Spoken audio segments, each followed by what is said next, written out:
Welcome to Water into Wine, a podcast with Father Charleston Wilson, rector at Church of the Redeemer in Sarasota, Florida. I'm Greer Ferguson, the communications director at the church. Father Charleston is a priest, husband, father of two, Anglophile, sock enthusiast, Motown fanatic, and proud native of Linden, Alabama. Oh, and a wine connoisseur. We're sitting down to chat with him about how to invite more grace into your life, how to develop a deeper relationship with God, and how to enjoy a great glass of wine. We're meeting at the intersection of music, faith, wine, and a good helping of modern cultural references. Put it all together, and we're telling the story of God's love and bringing it to life in a fresh way. Join us right here for casual conversations with your spiritual sommelier. Today, we're talking about suffering. To start the conversation, we're opening up a bottle of wine. So what are we drinking today, Father Charleston? Well, today we are drinking a Badia Coltibuono, and I'll spell that B-A-D-I-A, and Coltibuono is C-O-L-T-I-B-U-O-N-O, and it is a Chianti Classico from 2022. Chianti is made up of mostly Sangiovese is the grape from Tuscany, and this is not your grandmother's Chianti that you might remember as a kid in a sort of cheesy American-Italian restaurant in the wicker basket, which that basket actually is called a fiasco. Literally, that's what the basket is called. And just as a side note, because I'm already rambling and we haven't even gotten started, those baskets were back before FedEx and bubble wrap existed, and so transporting wine was difficult. So it served a function. It had a functional purpose, but in the 80s, when that cheap Chianti that invaded America exploded in this country, they put it in baskets just to differentiate it from other products because they knew we would be like, oh, cute, look, a sweet little wine in a basket, a tisket, a tasket. And so that would work for me. And so it worked. It worked to the tune of billions of dollars for the company, but this is not that kind of Chianti, and you don't need to think Chianti as plonk. I don't know if we use that word in America very much, plonk, but that just means poor quality. It's almost onomatopoeia, isn't it? Plonk. It makes kind of a clunk. And it's this is a wonderful wine, and I think our listeners will love it. It's a medium-bodied wine. It's got a lively acidity. We keep driving that home because this is not a get drunk kind of a podcast. We're pairing wine with food, which frankly is a little more of a challenge. An elephant with a paintbrush can pick out a nice bottle of wine, quite frankly. That takes no skill or anything. Well, I don't know about that. But it takes it's a little more challenging when we go to pair it with something. Right. And this podcast is very specific about pairing and enjoying food and wine, really, because food is love, wine is love, God is love. And this is got the right acidity that we've banged on about in previous episodes. It's savory. It's got a very savory finish, but I think we probably should give it a taste and really make our professional judgment on this Chianti Classico from 2022. Our listeners will probably like to know that it's $21 is about the average if you buy this wine. So it also is in the value category for fine wine. To be $20 is a good thing. So we have our two glasses of wine, and I just made a little clink. Nice. Just to sound effect you. Cheers. And as always, we take a look at the wine, and you go, well, why do we look at wine every time? This is such a boring podcast. But we're just looking to make sure it's okay, that it's not oily or something's wrong with the glass. It's okay. It's fine. It's okay. Yep. You can tell the consistency's fine and the color's fine. And then we do the most important thing, because you can smell 4,000 things and only taste about 30. We get our nose in there. Greer, I'm so impressed. You finally put your nose in the glass. Time. It only took me 7 episodes This to not is taste great. first. Yes. I'm learning. and get a yeah, see, and it's perfectly attractive. You look fabulous that way. Hope you don't get stuck like that because we'll sure make fun of you. And boy, the red fruit, bright fruit Mhm. on the nose, Mhm. almost The Dawn Power Wash yeah, for glass. yes, no Dawn Power Wash. And now we give it a good taste. Oh, lovely, lovely, lovely. Minerality, lively acidity, nice savory finish. And that just means that it's still going on my tongue, which is nice to have that lingering. Red cherry, pomegranate seeds. Mhm. Yum. It tastes sharp.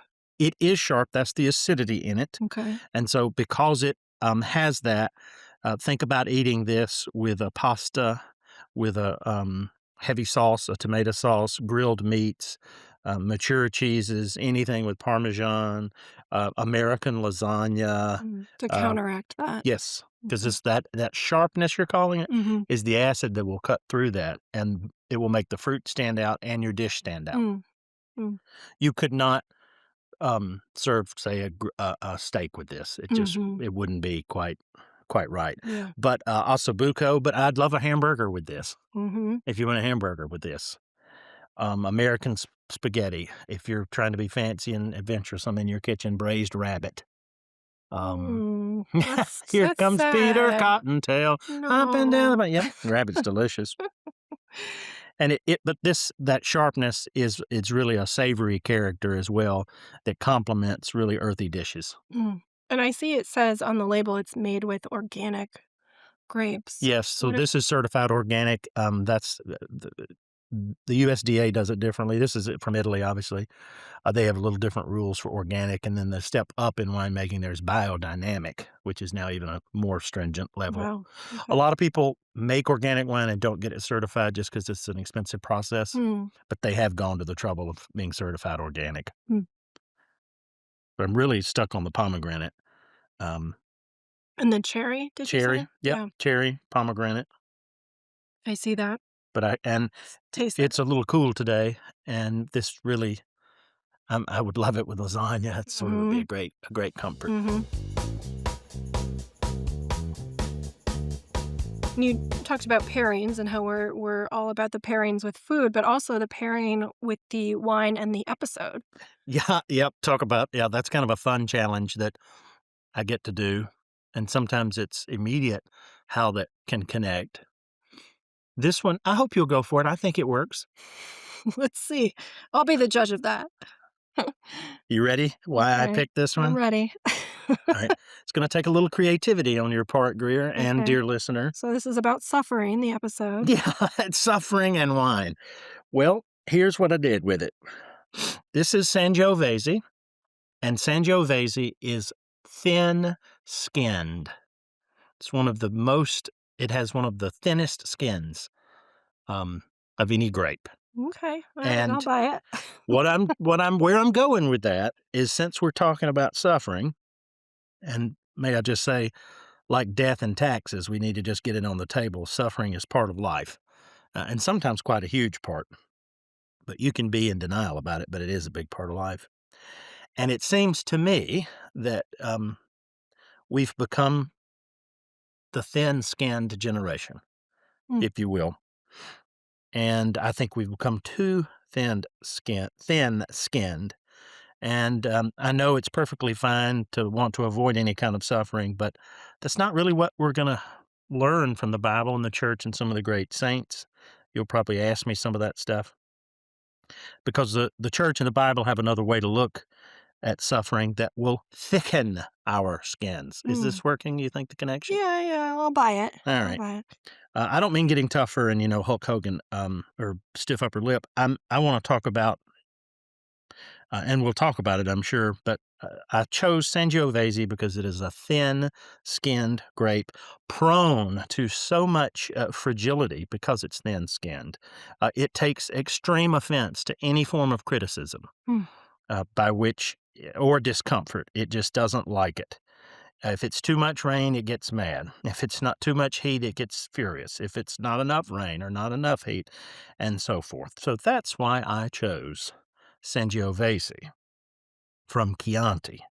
to relate to suffering. Very good. Very good.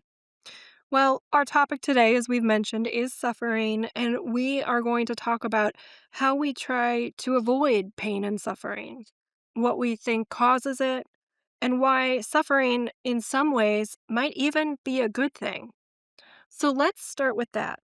How can suffering be a good thing? Okay, there's a lot to say, but you didn't want to go to church. You're listening to a podcast. And let me first just say all suffering, I need to frame this a little bit, Greer. Thank you for the question. All suffering, body, mind, or spirit, entered this world as a consequence of sin in the Garden of Eden and the cascading brokenness that sin has caused down through the ages. All suffering, body, mind, or spirit, came as a result of that. And that cascading sin down through the ages, right down to sinners like you and me. And that's how we got suffering. But because God, in his very nature, is love and mercy and grace, he can transform suffering into joy and use it as a means to draw us closer to him. Um, and it may come as a shock, but the biggest example, of course, is Good Friday becomes Easter Day. Mm-hmm. What looks like game over is actually victory. Mm. And that's the ultimate example. And I've actually reached a point. I don't mean I've reached a point of holiness. Oh, that's not what I'm saying. I've reached a point now in my life that when something is broken and I'm hurting and discombobulated, I love that word. The Milwaukee airport has a sign right after security Mm-hmm. that it says recombobulation area.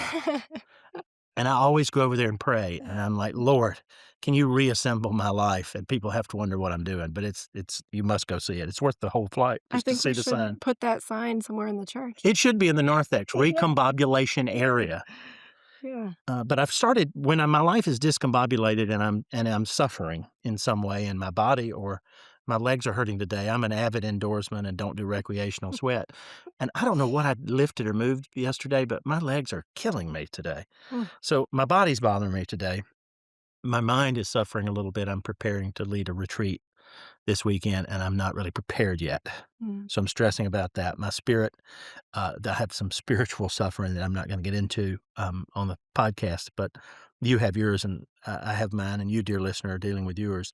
But I'm reaching a point, and I've reached a point, that's all to say, that I've started looking at suffering and going, okay, this is going to be amazing because I want to see what God does with this one.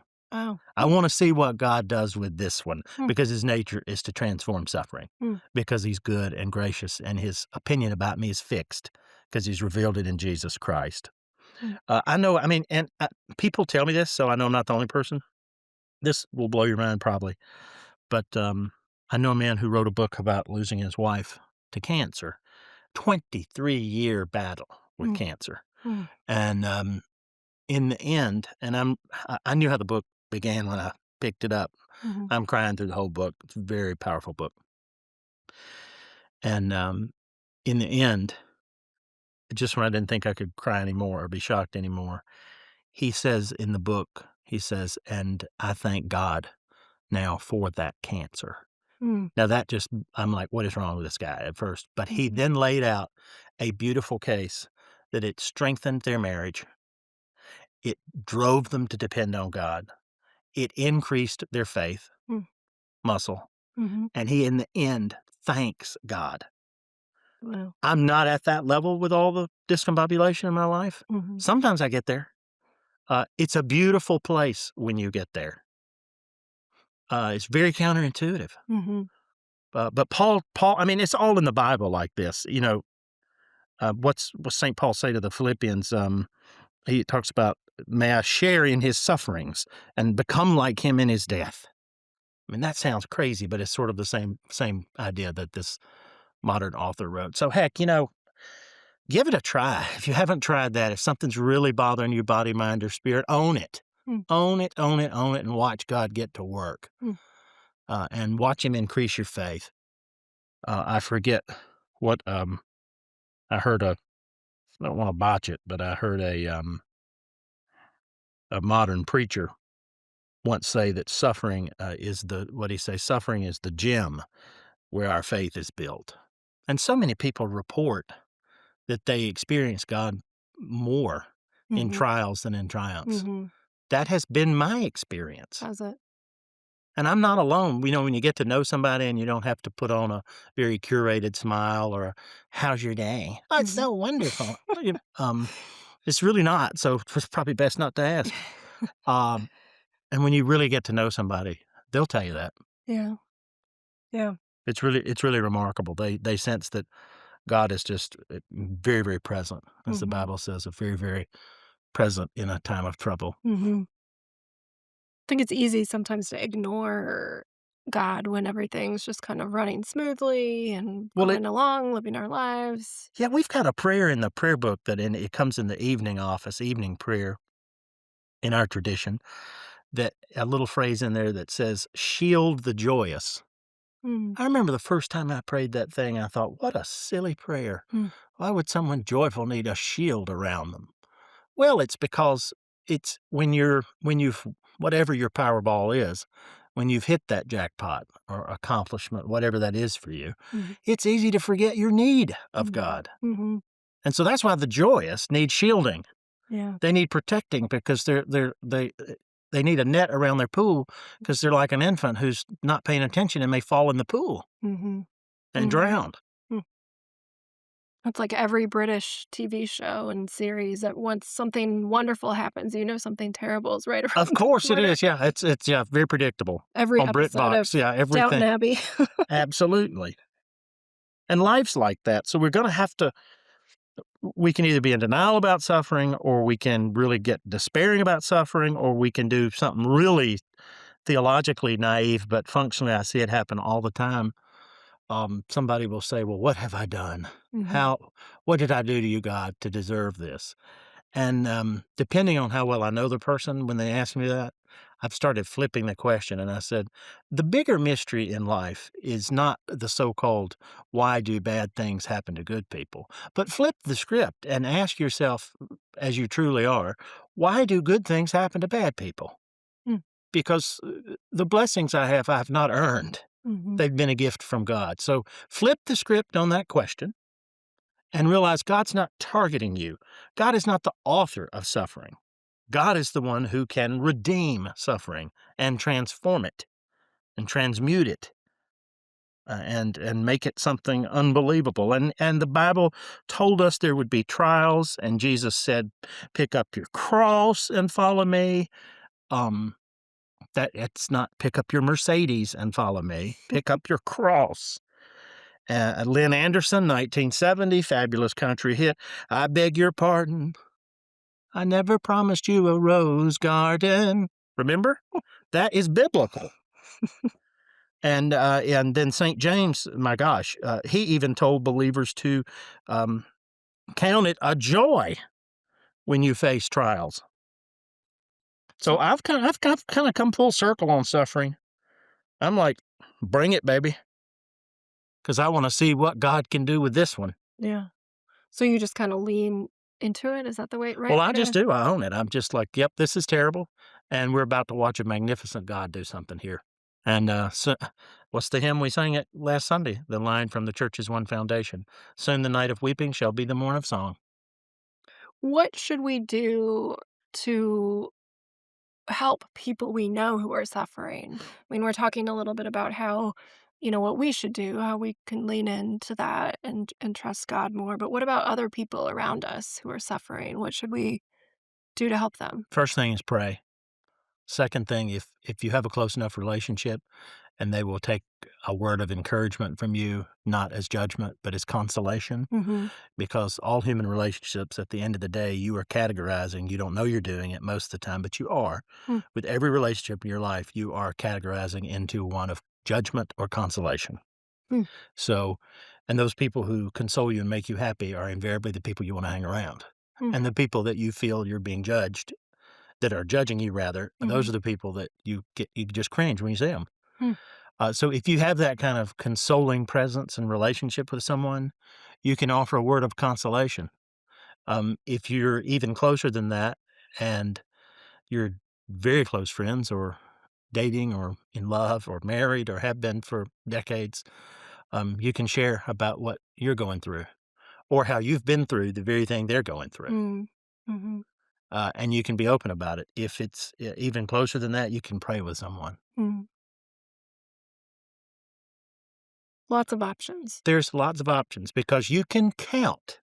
You can take it to the bank that the person that you're looking at in the mirror and every face you see all day, there is some form of suffering, either body, mind, or spirit, or situationally going on in that person's life. So what you want to be is a matter of consolation. You want to be a voice of consolation. And I like that phrase. I think I've heard you use before that pain isn't wasted. It's never wasted. It's always an experience that can help you grow stronger and deepen your relationship with God. Well, it does. I know the reflex is to avoid pain, but the cliche is not a cliche. No pain, no gain. Mm. And St. Paul again, if we suffer with Christ, we also will be glorified with Christ. So we're talking the biblical concept of endurance, Mm-hmm. and we're going to need that if we're going to finish this race. Mm. And a lot of people, frankly, this is a pretty heavy episode, dear listener. So We pour need- yourself another glass of Chianti. I think we need to Yeah. need to drink some more wine. Pour a glass of Chianti, folks. But frankly, a lot of people who take their lives are the ones that they have just found no outlet for suffering. And they feel they're in a boxed canyon. And they don't know that there's a door in the corner, which is the end of their rope, which leads into God's office. I mean, that's kind of deep, and obviously there's not a lot more to say probably after that. But I do want to hammer home, I guess, one more time that God now, this side of Eden, uses suffering and can use it for good, not because it hurts, but because of the transcendent purpose that it can achieve. He didn't author it, but he transformed it because the Bible is so clear. He makes all things new, which may be my favorite verse in all of the Bible from Revelation, the Revelation to St. John. And so in that way, suffering becomes sanctification, the collective pain that you and I experience, and says that the world says we should avoid at all cost. What if suffering is actually a sign of divine favor? Wow, now that would be something. And what if suffering is truly the path to eternal life? Because it leads to endurance, faith, hope, the whole story. So I'm not afraid of it anymore. I'm not seeking it. I'm not actively going on Amazon and buying a box of suffering this evening. But when it rolls through the door, you just go, well, hold my beer because God's about to do something amazing. Hold my wine. Hold my wine. That's right. I don't even drink beer. I'm just using the phrase. Or God may be the one being like, hold my beer. Yeah. And he's, hold my beer. I'm about to do something amazing in Yeah. this person's life. Hmm. And if you got to know God a little bit better through that suffering, then it surely had a big purpose. Now it's time for a question. Some people start doubting their faith when they experience pain or suffering. So, what can we do to prepare ourselves for the bad things that we might face in life so our faith isn't shaken? I probably want to repeat again that you need at an existential level, ontological level, the goo in your DNA, in your spiritual core, your cœur, your heart. You have got to accept, as you accept that gravity is real and compound interest is real on your mortgage statement, you have got to accept that suffering is a huge part of the human experience. Get your head out of the sand. That is step one of this 12-step program. And if you will do that, when suffering comes knocking at your door, you will not see it as a cataclysmic faith-rattling experience. You will begin to see it as a faith-building experience. We also have a bonus listener question that was sent to us. Does Father Charleston only drink wines with corks? Is it true they are better than screw tops? Oh my gosh, I thought this was gonna be like the deepest suffering question out there. So thank We you, took a listeners, left turn. dear listener, for a little lightening this up for us. Corks versus screw tops. Do I only drink wine with corks? No, most of them are corks. I skew a little European in my wine drinking, and there are cork unions, and they have control lots of the contracts, and they're cork forests. It's a tree, right? Google tonight or get on YouTube and look at a cork making machine. It's like a spongy oak tree, and then they punch a machine just kind of like almost like a cigar thing. It punches out the corks, and they make them by the millions. But it comes from a cork tree. So I don't think they're going anywhere anytime soon because it's unionized and subsidized by European governments. America's been a little more open to moving to a screw top. Now, brace yourself. You might not think this, but I am pro screw top, and I'll tell you why. Wow. The machine that corks the wine means, because corks aren't perfect, the way the machine works, we estimate that maybe up to 5, 6, maybe even 7% of wine has the cork improperly installed, and thereby the wine goes off because it can't get a seal. So very often you'll hear someone, sometimes a professional, say, "Ooh, this wine's off. It's corked." Like That means it's had a bad installation, and it's let too much air in, and so the air is oxidized and killed the flavor of the wine, and it will actually smell a little bit like cork, and that's why they say it. When you go to a screw top, you take that percentage to under 2%. That's pretty vast, per 1,000 bottles. You do the math. 5 to 6%? 5, yeah, they argue this, but it could be up to 7.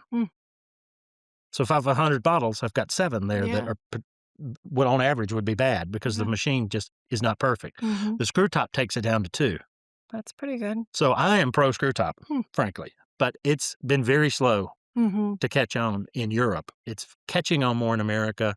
The Wagner family in California, I think Mercelet was the first big, more high-end sort of screw top, and I see it more and more in the States and in the New World. So it's not looked down upon as much as it used to be. No, and it's really like funny for sommeliers to watch in the movies or something where they'll present this bottle and then they present the cork to the person and the person smells the cork.